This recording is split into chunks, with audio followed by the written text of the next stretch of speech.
Hey friends, welcome back to Guess What? Compliance Can Be Simple. I'm your host, Dr. Natasha Guess, and today we're going beyond checklists, beyond policies, and beyond one time fixes. We're talking about something much more powerful, a 15-minute compliance system that keeps your practice moving in the right direction every single week. Even when things are busy, when your staff are stretched, and when you feel like compliance is the last thing that you want to do. This episode is about structure. It's about predictability, and it's about giving you a rhythm that makes your practice calmer, clearer, and more audit ready than it's ever been. So, let's get into it. So, why do rhythms beat checklists every time? I know that's a question everyone is probably like, what is she talking about?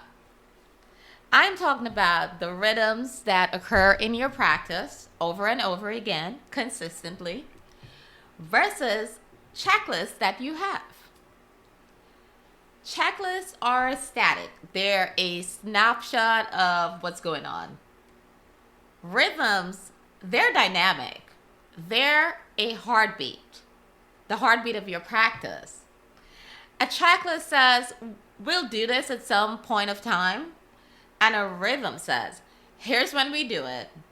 Here's how often we do it. And here's who owns it in the practice. In most small practices, compliance breaks down not because people don't know what to do, but because there's no consistent time to do it. It only gets attention when something goes wrong, or most often than not, everyone is reacting instead of leading. But guess what?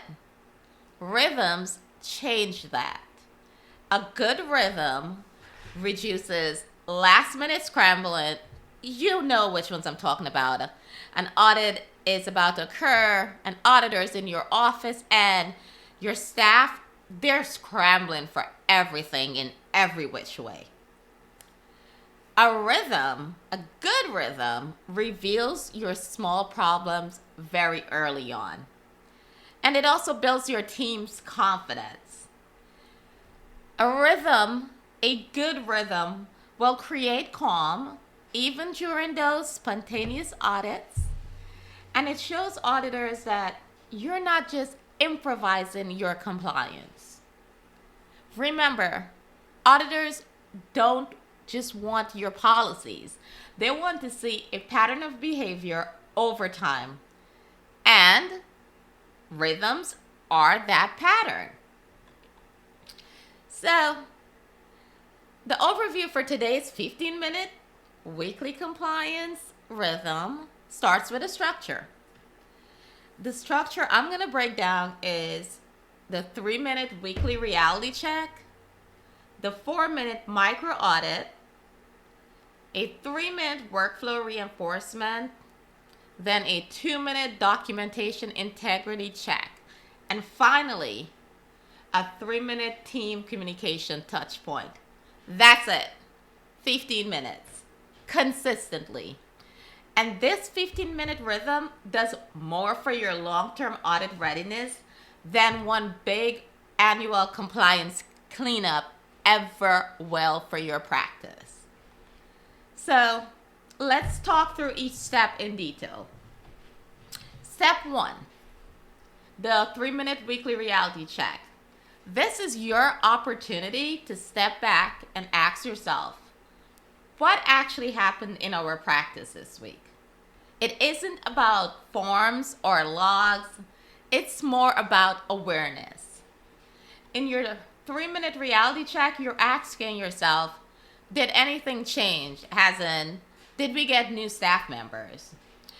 Were there any temporary role shifts? Did we add new vendors or tools? Or was our EHR system updated? Then you go to Does anything feel off, or did it feel off in the week? Were your patients confused about what they needed to do? Did staff members ask the same questions repeatedly?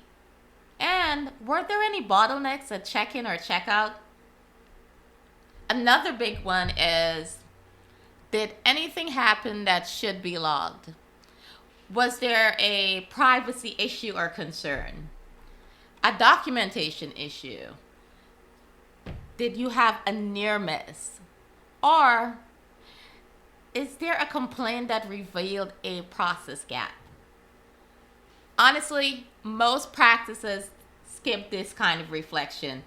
They just jump right into task. But this simple reality check is what keeps you honest. It keeps you from overlooking patterns that, over time, turn into findings. And you don't need a special form to do this. You just need to ask the right questions and be willing to listen to the answers. The next step is the 4-minute micro audit. The micro audit is the, let's say, the engine of the rhythm. It makes it work. So instead of trying to audit everything once a year, you briefly audit one thing each week. Think of your micro audits as mini check-ins that ask, is this part of our practice still working the way we think it should, or do we need to change something? Just a few examples. One week you can do a front desk identity verification. Maybe another week voicemail and phone scripts. And the following week you can do something as how patient communications are recorded, or how soon after a visit documentation is completed. These are simple checks that you can do to ensure that your practice is compliant and working the way that it should. Now, here's how you can run a 4-minute micro audit. Choose your focus for the week. One focus. Observe it in real time or ask a staff member to walk you through it. Then compare what you see to what you believe is actually happening. Note any types of drifts, any types of shortcuts or confusion. But remember, you are not trying to fix everything in that moment. You are simply shining light on one area so it doesn't disappear into the background. And then over time, these micro audits give you a much more accurate picture of how your practice really runs day to day. The next step is the 3-minute workflow reinforcement. This step is all about protecting your standards. Every week, you choose one workflow to reinforce. Not a whole policy, not an entire training module, just one specific behavior. For example, the first week you can focus on always using 2 identifiers before sharing patient information. The next, you might want to reinforce that documentation for today's visit should be completed by the end of the day. Then another, maybe we're reinforcing how we can handle patient questions at the front desk when the lobby is busy. This gives you a chance to explain what the standard is, why that standard matters, and what it looks like in real life for your staff members. And then you let your team go back to work. Reinforcement is not about long lectures. It's about small, frequent reminders that keeps everyone aligned. Think of this like tuning an instrument, for example, a piano. You don't tune a piano once and then call it done forever. You keep returning to it. The same goes for your workflows. You have to keep returning to it. Now, the next step is all about the 2-minute documentation integrity check. This is where you protect yourself and your practice from one of the biggest sources of risk: inconsistent documentation. Here you're scanning for integrity signals, such as, are dates present and accurate? Are there any long gaps in logs that are unexplained? Does the timing of entries make sense? Are there signatures on initials clearly present where there should be? Are there any patterns where documentation only appears just before an audit? These are things you have to check. It helps in the long run. Each week you can choose a different part that you want to look at: training logs, incident or an event log, any type of vendor list, or you can even do an internal checklist or tracker for processes. It's simple, but what you're really asking is, does this documentation tell a clear, consistent story, or does it raise more questions than answers? Remember, you don't have to fix everything on the spot, but you do want to notice these issues and either correct them while they're small or bring them into your monthly or quarterly review for deeper work. This tiny step done weekly can prevent a lot of, we did not realize that this was missing, moments later. So why not do it and protect yourself? The next step, which is the 3-minute team communication touch point, is the final component of our rhythm. This is where you, as a leader, shape culture. In 3 minutes or less, you can share one observation from your weekly reality check or micro audit, or you can offer one specific appreciation or shout out. You can even share one small improvement the team made recently. Then there's the ones that are like, name one pattern you're committed to improving together. Or ask your team a question. See what they're thinking. See what they think needs updated. You can start it off saying, I noticed this week that check-in went much smoother when we confirmed patient details early. Thank you for staying on top of that. Or you can say, we had a small documentation delay this week that we caught. Next week, we'll focus on tightening that up. See, this is not about calling out your team members. It's about inviting them in. Your goal is to build a culture where your team knows what you're paying attention to, what matters the most, where you want them to grow, and what they're doing well. 3 minutes once a week is enough to shape how people feel about compliance as something they're part of, not something that's imposed on them. And that goes a long way with staff members being able to consistently do what is needed to protect your company, your revenue, and your patients.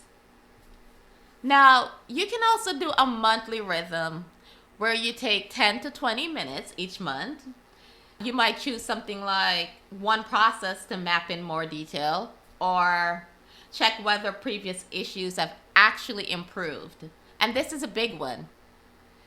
Once you change a process, you have to review that process, ensure what you have put into place is actually improving the situation, or if you need to go back to the drawing board.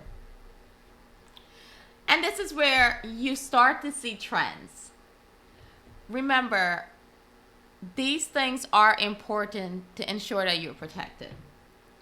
You can also do a quarterly rhythm if you're not okay with the monthly or the weekly. Every quarter, you might want to review your biggest risk or pain points, You definitely want to look at staffing changes and how they affected your workflows. And then you can plan training, refreshers, or system updates intentionally. A quarterly rhythm is about zooming out and ensuring that you see what is going on within your practice. It helps you see that bigger picture, not just the week to week. Some small providers may have the time to do a weekly, a monthly, and a quarterly. It is definitely up to your team and your time management. Now, what do you think an audit-ready practice looks like through rhythm? I'm going to tell you. You have logs that are not rushed but built over time. You have staff who can clearly describe your workflows. So if you get a surprise auditor and they ask several staff members the same question, they all know exactly how to get the same workflow done because you have strategized and you've implemented this. You'll also get fewer surprises when they ask you questions. And a big one is you'll get evidence of internal review and self-correction. And ultimately, a calm, organized environment, even when the schedule is full. An audit-ready practice does not look perfect. It looks prepared. Rhythms definitely do not guarantee that you'll have no findings ever, but it absolutely reduces the number and the severity. And rhythms can also demonstrate that you are serious about improvement and oversight. As usual, let's have our audit moment. If an auditor asks you to show what you've done internally in the last 30 days to mentor your own operations, are you able to show them anything? And anything could be a brief internal review note, a micro audit summary. It can be a few bullet points from your weekly rhythm, or a quick record of something that you observed and adjusted. If the answer is a no, this rhythm is where you would want to start. As you think about your own practice, ask yourself, which part of this rhythm already exists informally for us? Which part is completely missing? And who would be the best person to help lead or support this rhythm for you? Additionally, you can ask yourself, what's one small change we can make this week to begin? You do not need to build a perfect rhythm all at once. You just need to start. To make this easier, I've created a weekly compliance rhythm template, and it walks you through each of the 5 steps, a sample micro audits topic, a reflections question for your 3-minute check-in. There are ideas for your 3-minute message to your team, and suggestions for monthly and quarterly rhythm add-ons. You can download it at guestcomplianceconsultingllc.com.